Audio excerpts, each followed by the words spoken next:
Hi friends, welcome back to Shailaja's kitchen. నేను మీ శైలజ.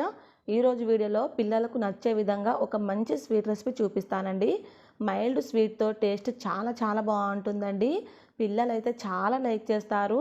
మీకు sweet తినాలనిపించినా లేదా అప్పటికప్పుడు ఏదైనా తినాలనిపించినా ఈ బూరెల్ని ట్రై చేయండి, చాలా బాగుంటాయండి. దీని ప్రిపరేషన్ ఏంటో వీడియోలోకి వెళ్ళి చూసేయండి. ఒక మిక్సింగ్ బౌల్ తీసుకొని ఇందులోకి 3/4 కప్పు వరకు ఉప్మాకి వాడే బొంబాయి రవ్వను తీసుకోండి. మరో 1/4 కప్పు వరకు కాచి చల్లార్చిన పాలను తీసుకోండి. ఇలా తీసుకున్న ఈ పాలు బొంబాయి రవ్వని ఓసారి ఇలా బాగా మిక్స్ చేసేసేయండి. ఇదంతా కూడా ఇలా బాగా కలిసాక దీనిపైన మూతను పెట్టేసుకొని ఒక 15 నిమిషాల వరకు పక్కన పెట్టేసుకోండి. 15 నిమిషాల తర్వాత మనకు రవ్వ కూడా చక్కగా నానిపోయిందండి.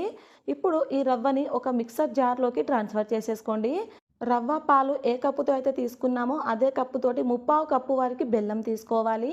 ఈ బెల్లం ప్లేస్లో మీరు కావాలంటే పంచదార కూడా వేసుకోవచ్చండి. ఇక్కడ తీసుకున్న ఈ స్వీట్నెస్ మైల్డ్గా ఉంటుంది ఫ్రెండ్స్. మీకు కొంచెం స్వీట్నెస్ ఎక్కువ కావాలంటే 1 టేబుల్ స్పూన్ పెంచి వేసుకోండి. ఇందులోనే 2 టేబుల్ స్పూన్ల మైదా పిండిని వేసుకోండి. మరో 2 టేబుల్ స్పూన్ల వరకు గోధుమ పిండిని వేసేసుకోండి. ఇందులోనే మరో 1/4 కప్పు వరకు పాలు వేసేసుకొని వీటిని మెత్తని పేస్ట్లా ప్రిపేర్ చేసుకోవాలండి. మనం దోశ బ్యాటర్ ఏ కన్సిస్టెన్సీలో ప్రిపేర్ చేసుకుంటామో ఇలా ఈ కన్సిస్టెన్సీలో ప్రిపేర్ చేసుకోవాలి. ఇలా ప్రిపేర్ చేసుకున్న ఈ మిశ్రమాన్ని ఒక మిక్సింగ్ బౌల్లోకి ట్రాన్స్ఫర్ చేసేసేయండి. మంచి ఫ్లేవర్ కోసం 1/2 టీ స్పూన్ వరకు ఇలాచి పొడిని వేసేసుకొని ఇందులోనే చిటికెడంత ఉప్పుని వేయండి ఫ్రెండ్స్. మనం ఏ స్వీట్లో అయినా ఇలా చిటికెడు ఉప్పు వేయడం వలన స్వీట్ టేస్ట్ చాలా బాగుంటుందండి. ఇలా మనం పిండి మొత్తం కూడా 1-2 నిమిషాలు ఇలా బాగా మిక్స్ చేసుకోవాలి. ఇలా మిక్స్ చేశాక నేను కన్సిస్టెన్సీ చూపిస్తున్నాను చూడండి. మనకి ఇలా జారుగా దోశ పిండి మాదిరిగా ఉండాలి. ఇలా కలుపుకున్నాక ఇప్పుడు మనము దీన్ని బూరెల కింద వేసేసుకుందాం.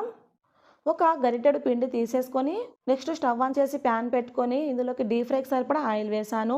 ఆయిల్ బాగా హీట్ అయ్యాక మంట మీడియం ఫ్లేమ్లో తగ్గించుకొని ఇలా పిండిని వీడియోలో చూపించినట్టుగా ఒక్క దగ్గరే పోసేసుకోండి ఫ్రెండ్స్. మనకు అటు ఇటు పోకుండా ఉంటుంది.